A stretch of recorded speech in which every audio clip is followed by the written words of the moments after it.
السلام عليكم ورحمة الله وبركاته. الحمد لله رب العالمين والصلاة والسلام على أشرف الأنبياء والمرسلين نحمده ونستعينه ونستغفره فإن أصدق الحديث كتاب الله وخير الهدي هدي محمد صلى الله عليه وسلم وشر الأمور محدثاتها وكل محدثة بدعة وكل بدعة ضلالة وكل ضلالة في النار. وقال رب اشرح لي صدري ويسر لي أمري واحلل عقدة من لساني يفقهوا قولي. Alhamdulillah, bersyukur kehadrat Allah Subhanahu wa taala kerana dapat bersama pada malam ini. Insya-Allah pada malam ini kita nak sambung perbincangan hadis yang seterusnya dalam kitab Matan Arba'in ini, yang mana pada malam ini kita nak bincang hadis yang ke-37. Hadis yang ke-37 itu hadis yang berkaitan dengan balasan ganjaran ataupun ganjaran pahala yang dilimpahkan oleh Allah Subhanahu wa taala terhadap amalan dan niat yang baik untuk melakukan amalan. An Ibn Abbas radhiyallahu anhuma an Rasulillah sallallahu alaihi wasallam fima yarwihi an Rabbih tabaraka wa ta'ala. Inna Allah kataba al-hasanati was-sayyi'at thumma bayyana dhalik faman hamma bihasanatin falam ya'malha katabaha 'indahu hasanatan kamilah wa in hamma biha fa'amilaha كتبها الله عنده عشرة حسنات كتبها الله عنده عشرة حسنات إلى 700 ضعف إلى أضعاف كثيرة وإن هم بسيئة فلم يعملها كتبها الله عنده حسنة كاملة وإن هم بها فعملها كتبها الله سيئة واحدة. رواه البخاري ومسلم. Diriwayatkan daripada Ibnu Abbas radhiyallahu anhuma dari Rasulullah sallallahu alaihi wasallam, sebagaimana yang diriwayatkan dari Allah yang Maha Suci dan Maha Tinggi, sesungguhnya Allah telah menetapkan kebaikan dan keburukan. Kemudian Allah Subhanahu wa taala memperincikan hal tersebut. Sesiapa yang ingin melakukan kebaikan kemudian dia tidak melaksanakannya, maka dicatat di sisinya sebagai satu kebaikan penuh. Dan jika dia berniat melakukannya dan kemudian melaksanakannya, maka Allah akan mencatatnya sebagai 10 kebaikan hingga 700 kali ganda, bahkan hingga berlipat kali ganda lagi. Dan jika dia berniat melakukan keburukan kemudian dia tidak melaksanakannya, maka dia mendapat satu kebaikan penuh. Sedangkan jika dia berniat kemudian dia melaksanakannya, maka Allah mencatatnya sebagai satu keburukan sahaja. Nah, ini hadis yang ke-37 hadis yang ke-37, iaitu hadis yang mempunyai kedudukan yang sangat tinggi nilainya dari sudut amalan hamba Allah Subhanahu wa taala. Jadi hadis ini cuba kita tengoklah bagaimana pandangan ulama berkenaan dengan hadis. Imam Nawawi mengulas hadis ini dengan katanya, lihatlah wahai saudaraku, betapa luasnya rahmat Allah Subhanahu wa taala kepada makhluknya. Renungilah lafaz-lafaz hadis ini, ungkapan indah dan kamilah.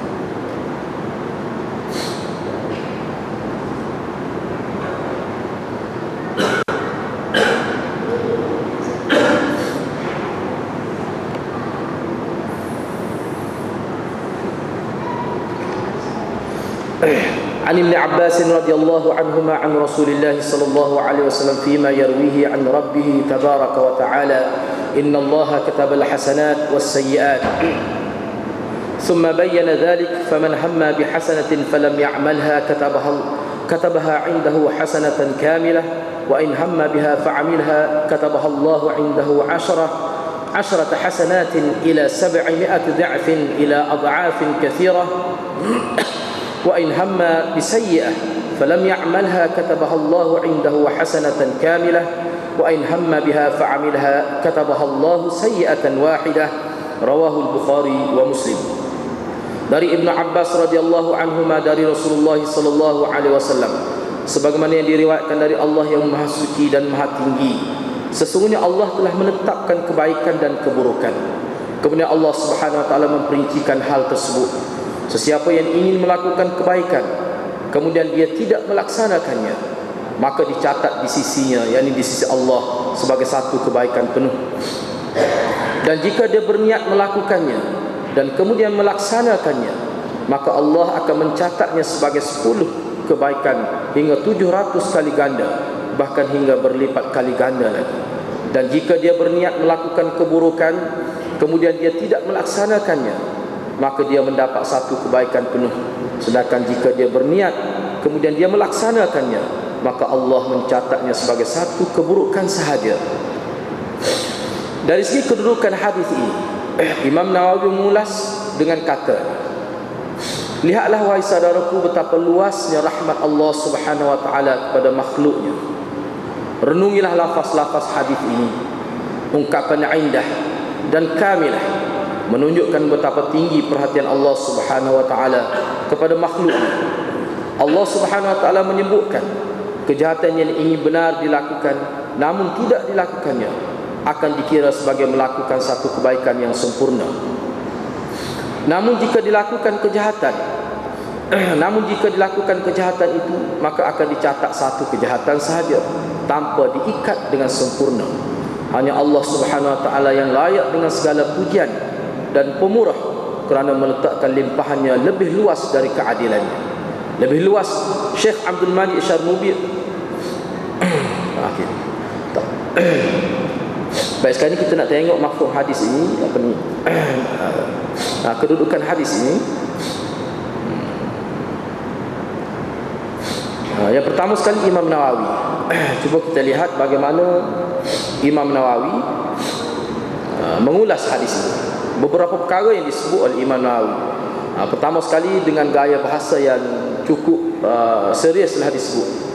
Yang disebut, lihatlah wahai saudaraku betapa luasnya rahmat Allah Subhanahu wa taala kepada makhluknya. Jadi Imam Nawawi sebut, dia kata, renungilah lafaz-lafaz hadis ini dengan ungkapan indah dan kamilah.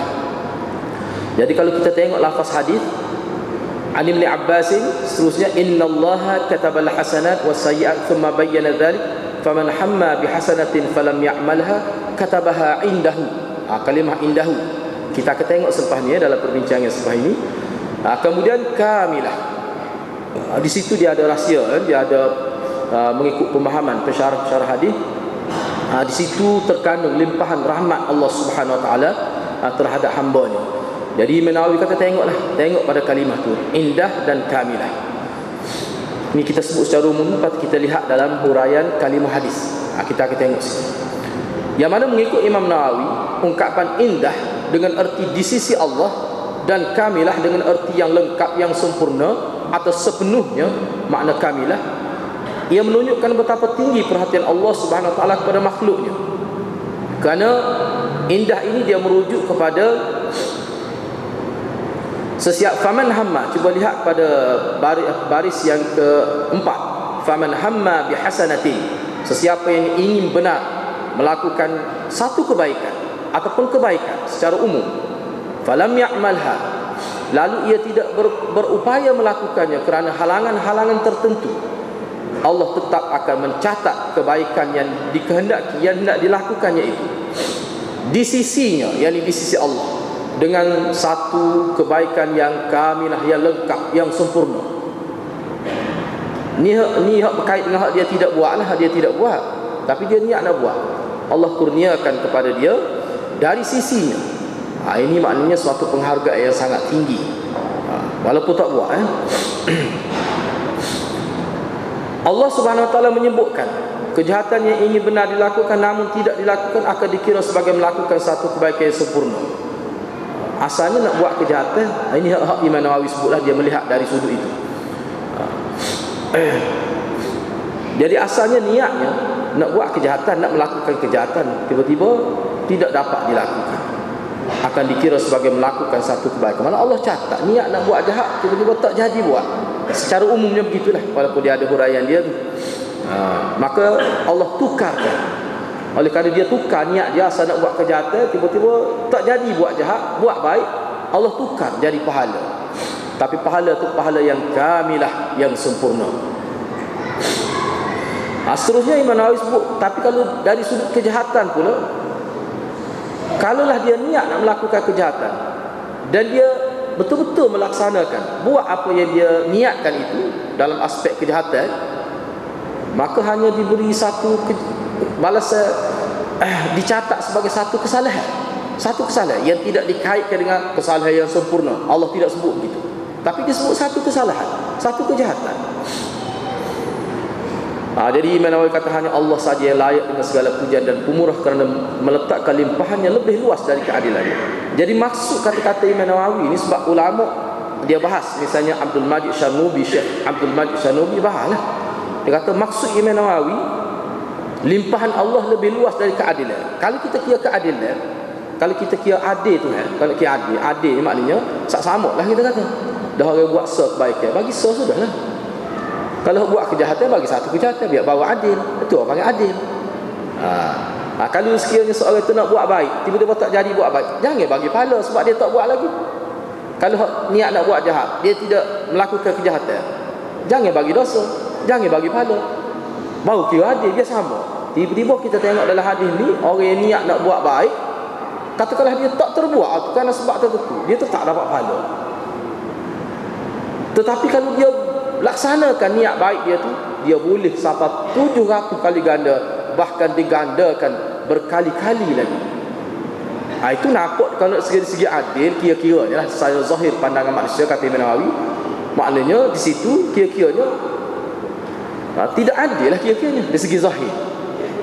Tetapi di sini walaupun kata tidak adil, tetapi dia naik peringkat lebih tinggi. Allah nak menyatakan bahawa lebih daripada adil itu sebenarnya, iaitu sudah berlaku limpahan kurnia itu, lebih daripada adil. Jadi tak perlu kita bahas selepas.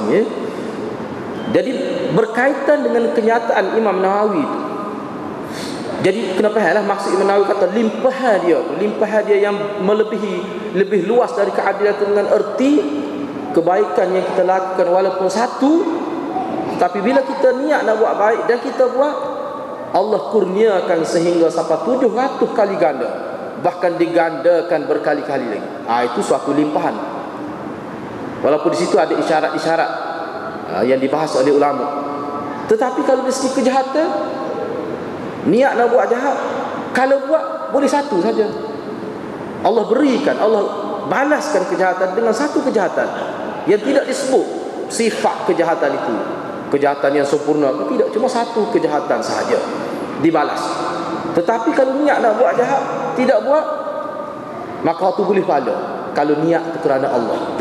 Jadi di situ terletak limpahan kurnia Tuhan, rahmat Tuhan sangat luas. Kalau nak kira segi adil kan, tak lah sampai 700 kali ganda tu.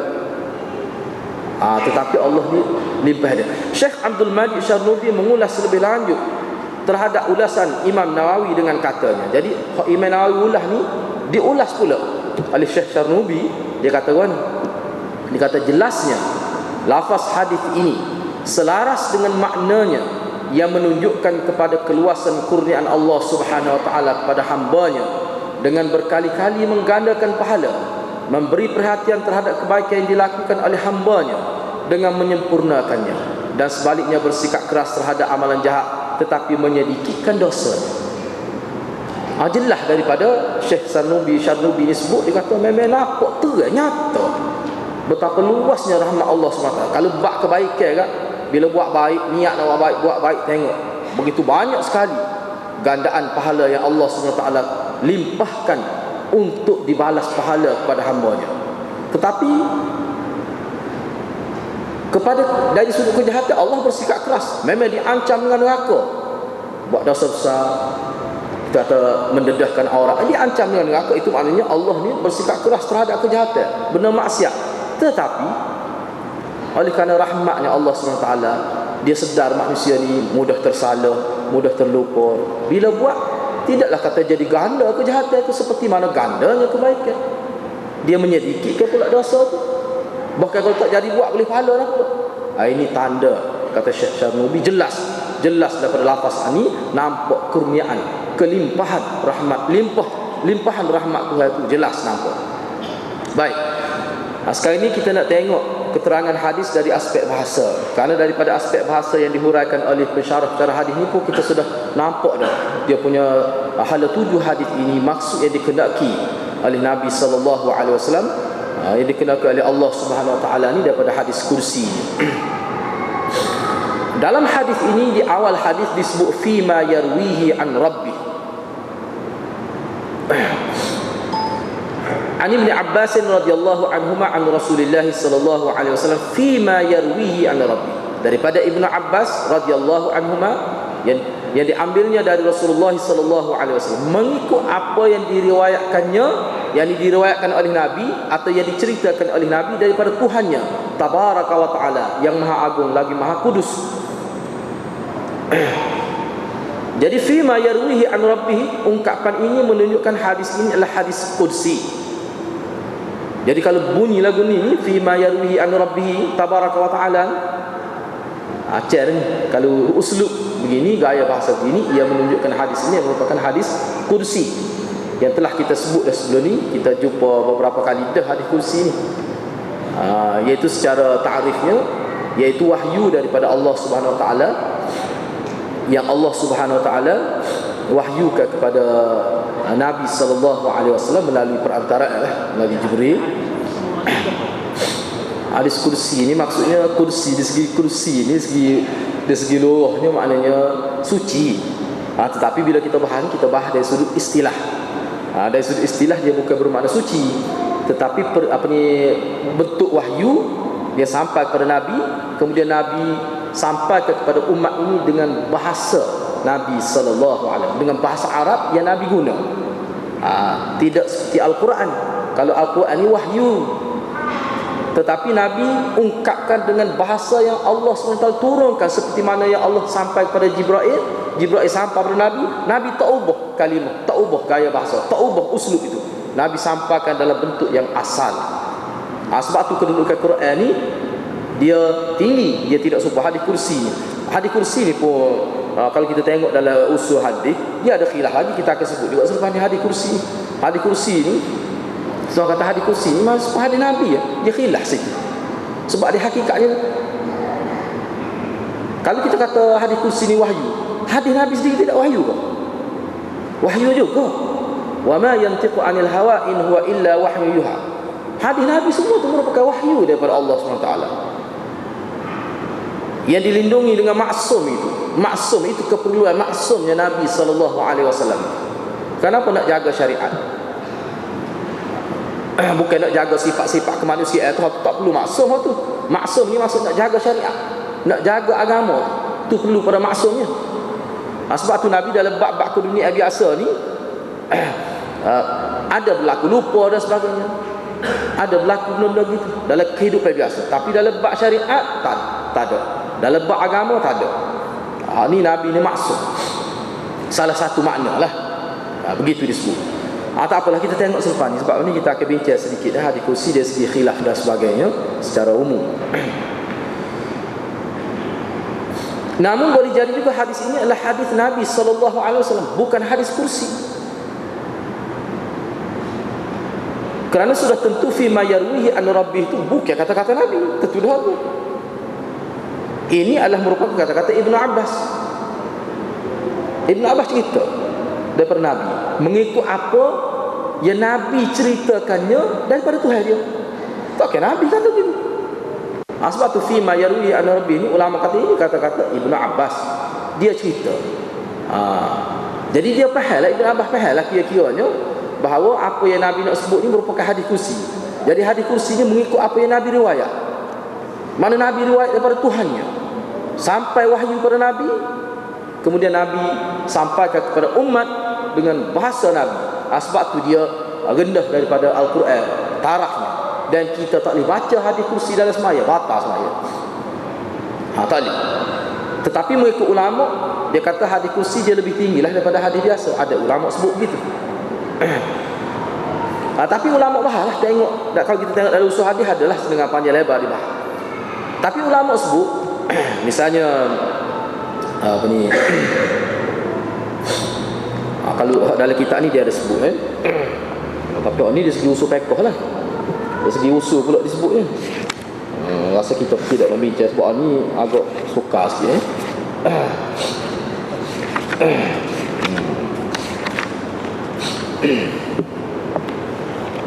Jadi kalau tengok dalam kitab usul fiqh, mana hadis kursi ni boleh kita kata hadis Nabi. Kita tidak boleh, kita tidak anggap sebagai hadis kursi pun boleh. Kita boleh menisbahkan hadis kursi ni kepada Nabi dengan erti kata hadis kursi ni kita kata hadis Nabi. Kita tak guna sebagai hadis kursi. Boleh, tidak salah mengikut ulama. Kenapa?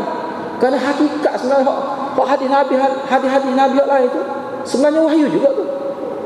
Daripada Allah juga, berdasar pada ayat Quran wa may yantiqu anil hawa itu hakikat sebenarnya. Hakikat yang sebenar.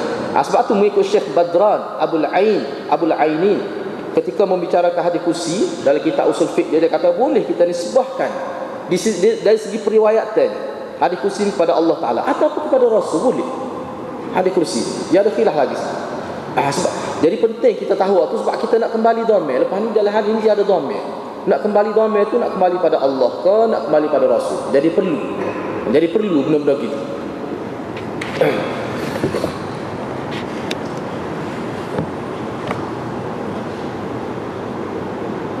Jadi Nabi SAW okey, baik, saya nak sebut ni lah, takut itu Ini kenyataan daripada Syekh Badran.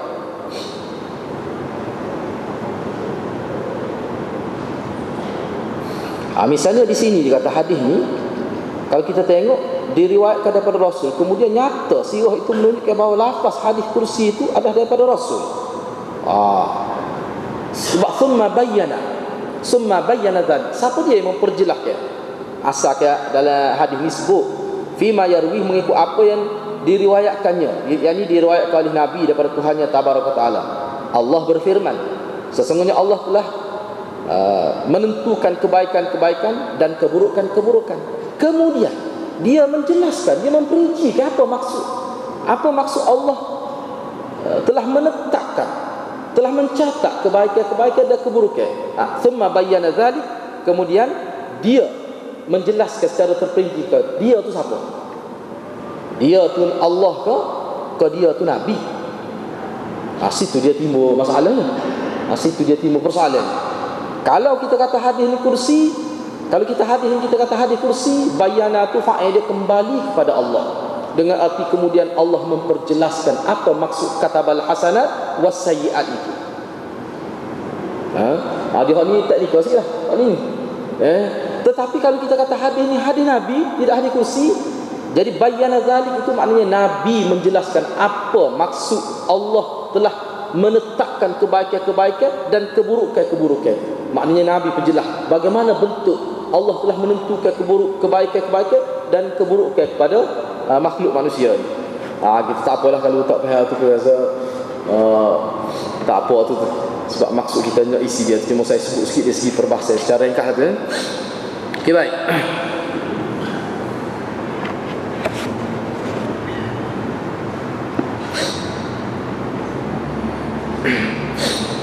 Nabi SAW menceritakan tentang Allah Subhanahu Wa Taala dari sudut kurniaannya, ilmunya dan rahmatnya. Jadi pemahaman ini berlaku dengan mentakdirkan, yakni mengandaikan fima yarwihi an rabbih kepada fima yarwihi an fadli rabbih.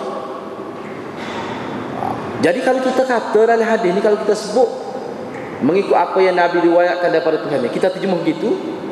Allah berfirman, sesungguhnya Allah telah menetapkan, yakni dalam ilmu Allah, atau menetapkan itu boleh dengan erti Allah memerintahkan malaikat hafazah itu mencatat amalan baik dan buruk manusia. Kemudian Nabi memperincikan maksud itu, apa maksud itu? Nabi memperincikan. Kita faham gitu hadis ni, Kalau kita takdirkan fima yarwihi an rabbih, kita takdirkan fima yarwihi an fadli rabbih. Mengikut apa yang Nabi ceritakan tentang kelebihan Tuhan dia. Jadi kalau kita sebut gitu, maknanya kita kata hadis ni hadis Nabi lah, tidak hadis kursi. Gitu maksudnya. Tetapi kalau kita kata hadis kursi, kita tak boleh takdir an fadli, tak boleh. Kita kena kata seperti asal, fima yarwihi an rabbih, mengikut apa yang Nabi riwayatkan daripada Tuhannya. Itu maknanya kita pakai hadis ni, kalau kita terjemuh gitu, maknanya kita pakai hadis ni sebagai hadis kursi. Tapi kalau kita terjemuh, kena ingat ni, sebab dia jadi salah terjemuh tu. Kalau kita tak faham, misalnya kita terjemuh fima yarwihi an rabbih, lepas tu kita kata qala Allah maksudnya innallaha katabal hasanat wa sayyi'at. Lepas tu summa bayyana dzalik. Jadi kalau kita summa bayyana dzalik, kalau kita terjemah kemudian Allah memperjelaskan apa maksud itu, maka kita maknanya terjemahan itu dia merujuk pada keseluruhan hadis itu adalah hadis kursi. Tetapi kalau dia terjemah summa bayyana dzalik, kemudian Nabi memperjelaskan, itu merujuk pada hadis ini, kita tidak anggap sebagai hadis kursi, tapi kita anggap hadis sebagai hadis Nabi sallallahu alaihi wasallam. Gitu maksud. Tak apalah tu. Baik, sekarang ni kita nak tengok seterusnya. Dalam hadis ni ada sebut katabah. Dalam hadis ni ada disebut katabah, dalam lafaz hadis ni ada disebut katabah. Innallaha katabal hasanat. Innallaha katabal hasanat. Kalau hadirat ada dia, kita boleh cek berapa kalimah Allah guna katabah dalam Quran. Kita boleh cek. Mana kau klik dulu, kalau ada maktabah syamilah, tarik tempat katabah, ambil bahagian Quran aja, ketubik senara. Duk mana kalimah katabah tu? Sebab dalam Quran misalnya mudah lah kalau kita nak cari. Misalnya kita nak cari wa yaziduhum min fadli. Wa yaziduhum min fadli ada 5 tempat. 4 tempat dalam Quran.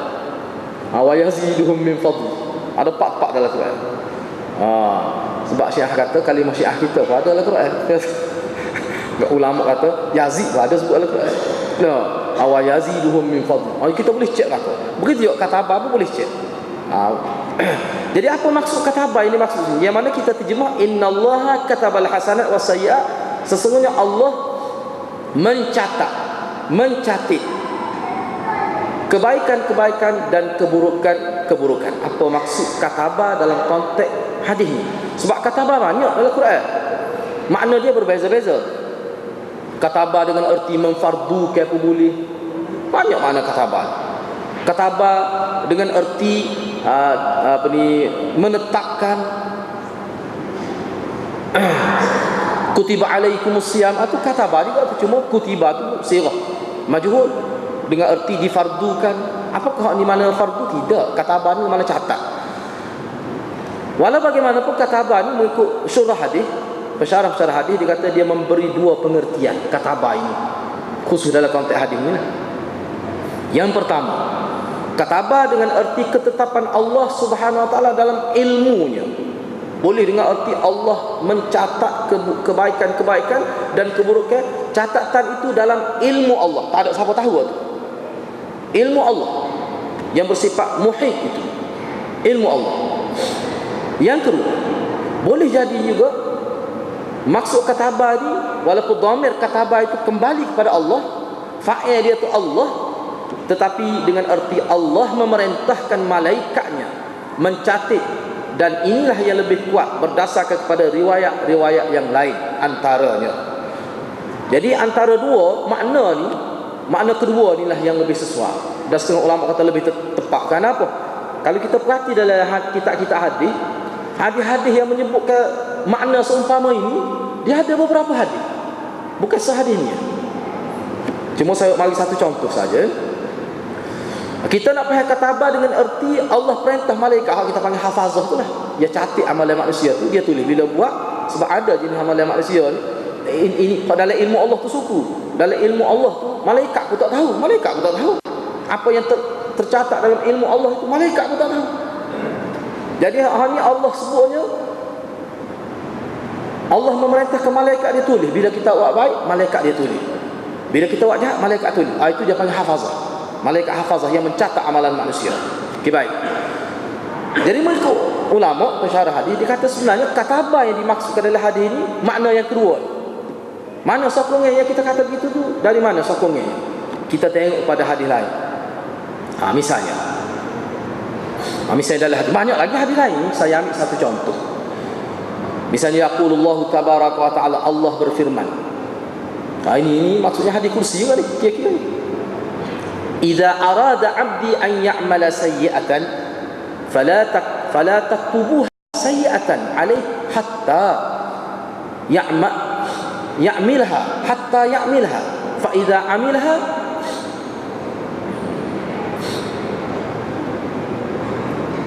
hatta ya'malaha fa idza 'amilaha faktubuha bimithliha gitu.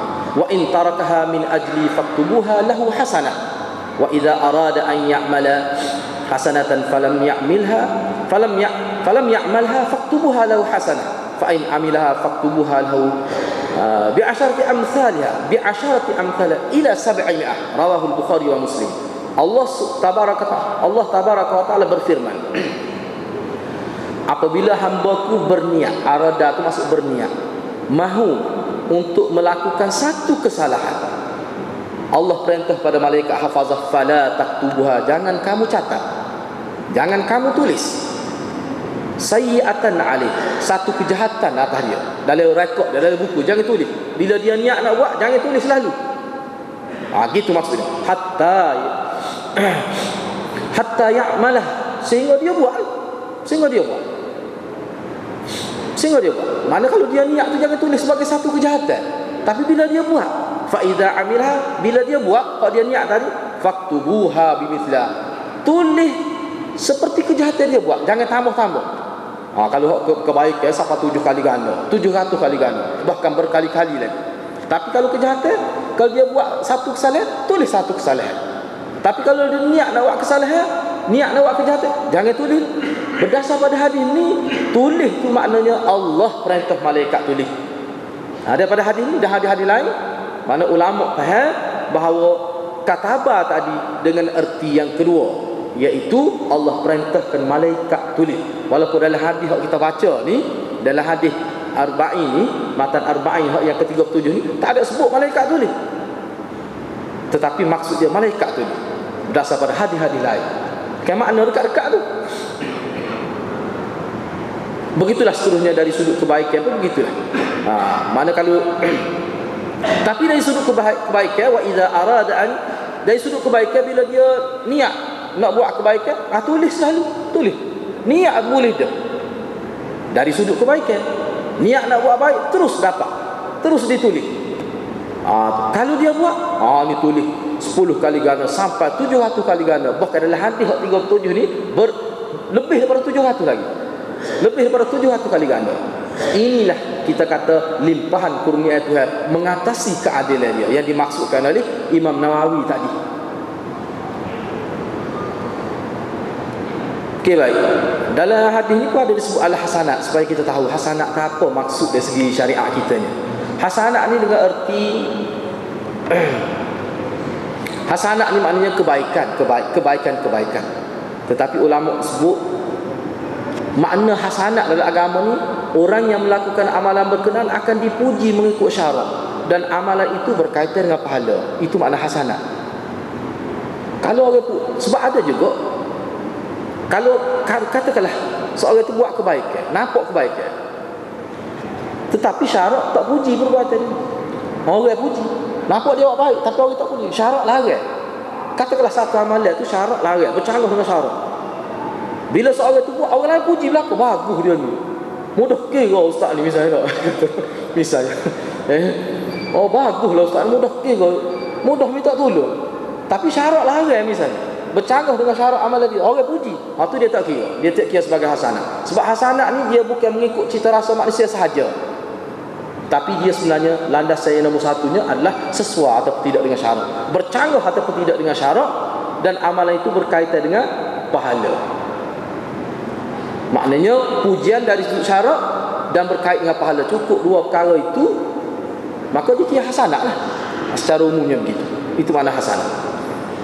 Jadi maknanya kita kena ingat, tujuan ulama mentakrifkan hasanah ni takut kita jadi tersilap.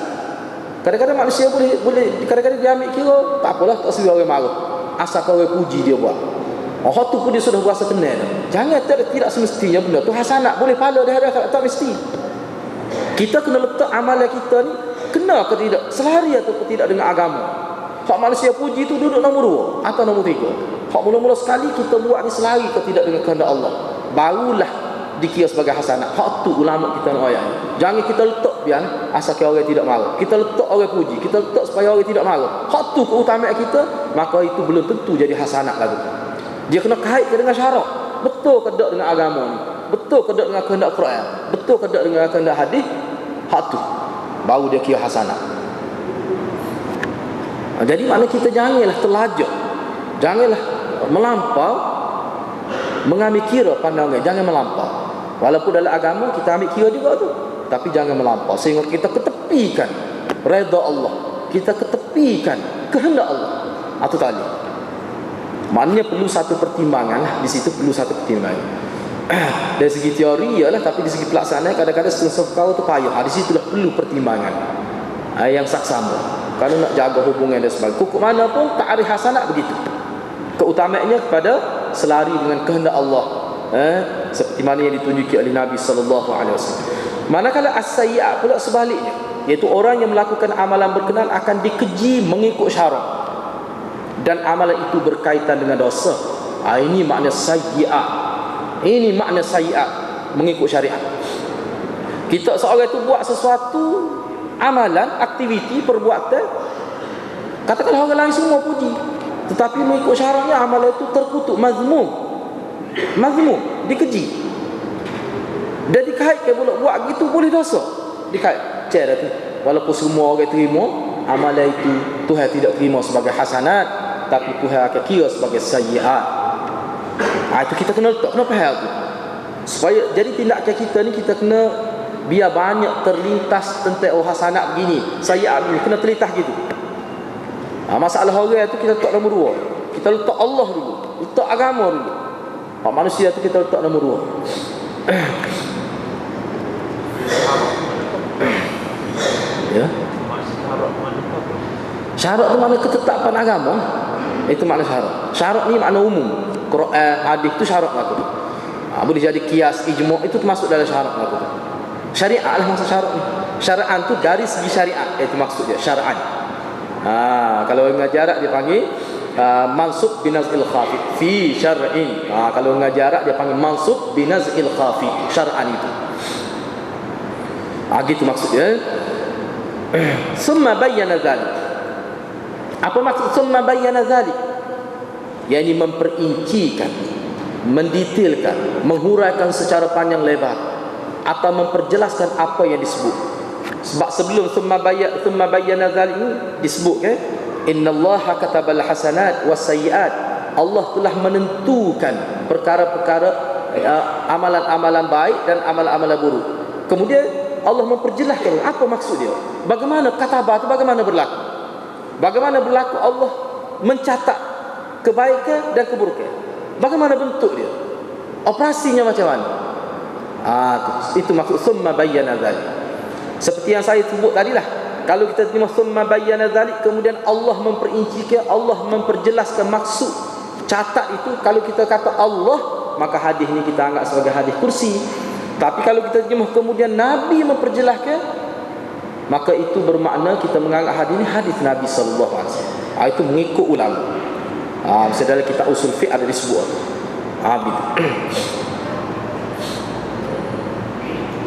Walaupun ada juga ulama boleh juga, ada juga ulama summa bayyana itu dengan erti Allah, dengan erti Nabi juga.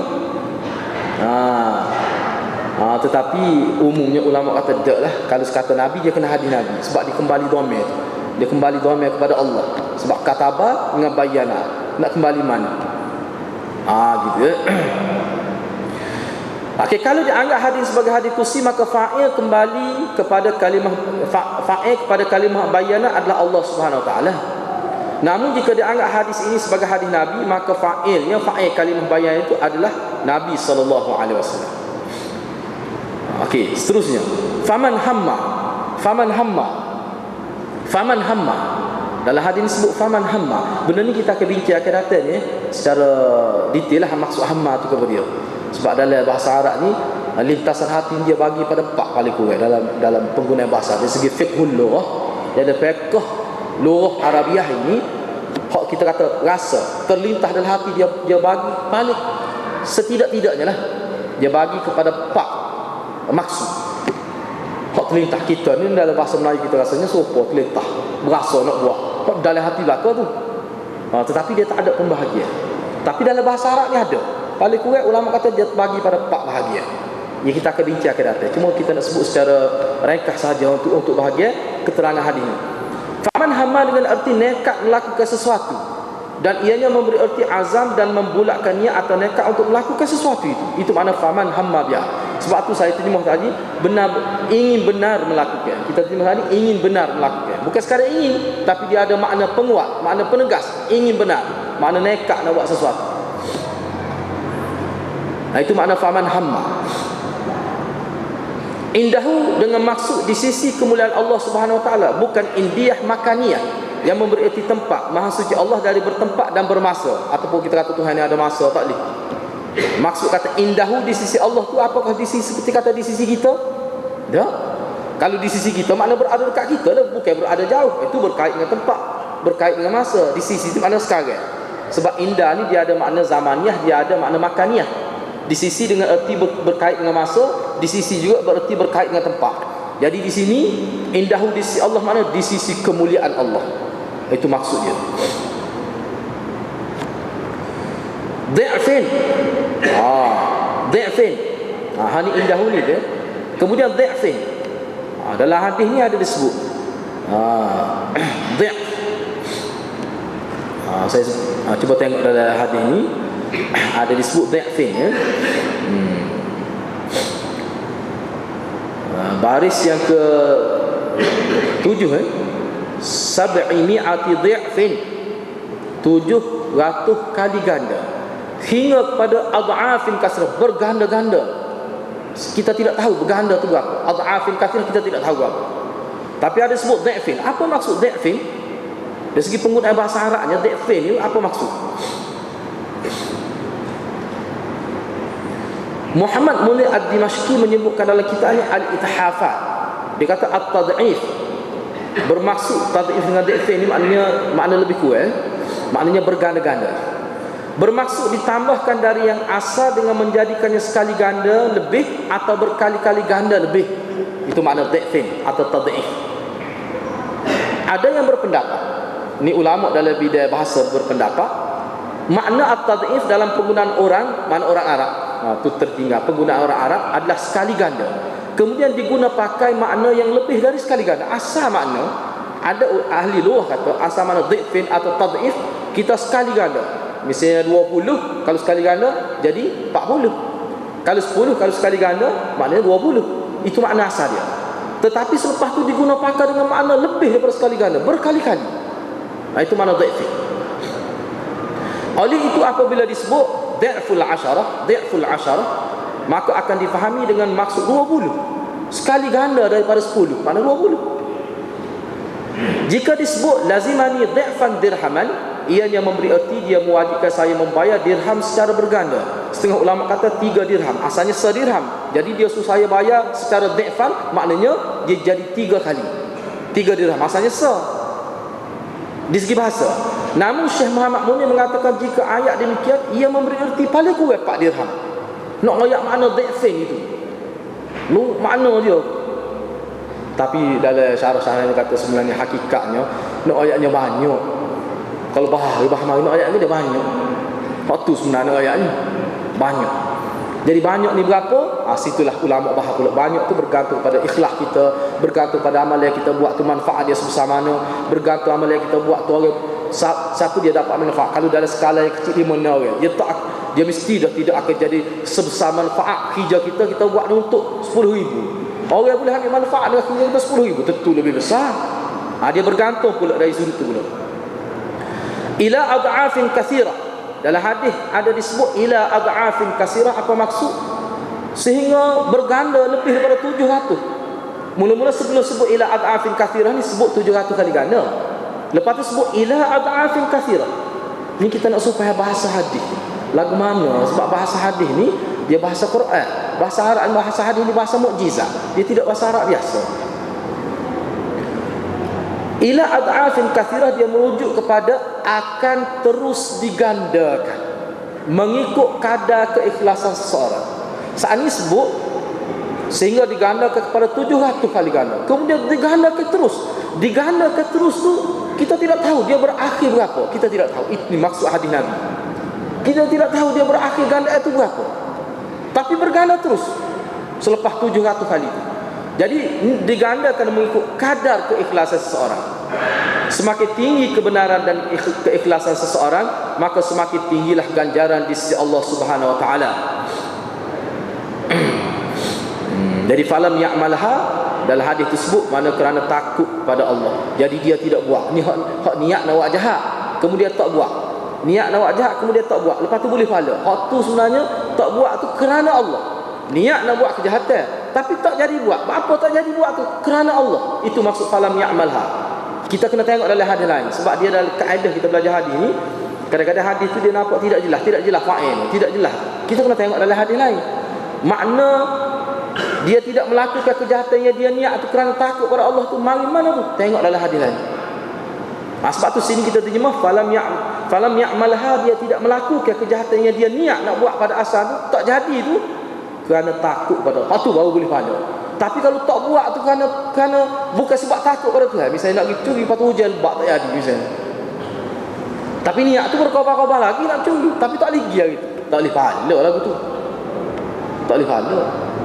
Dia niat, misalnya dia niat lagi nak pergi buang kereta ustaz dia misalnya. Ni adalah pelajar-pelajar jenis tolol. Katakanlah dia niat lagi buang tayar kereta ustaz dia. Memang niat. Dia dah itar, tiba-tiba tak jadi kerana sebab-sebab tertentu. Bukan kerana takut Tuhan, tak boleh pahala tu. Tergendala niat jahat tu kerana takut kepada Allah. Tu baru boleh pahala, itu maksud dia. Jadi seterusnya kalimah-kalimah lain yang kita bincang insya-Allah minggu hadapan lah. Setakat itu dulu. Hari ini kita bincang secara bahasa hadis dulu.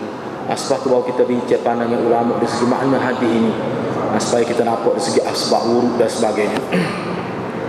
Jadi setakat itulah untuk malam ini. InsyaAllah kita akan sambung perbincangan pada minggu hadapan. Wabillahi taufiq wal hidayah.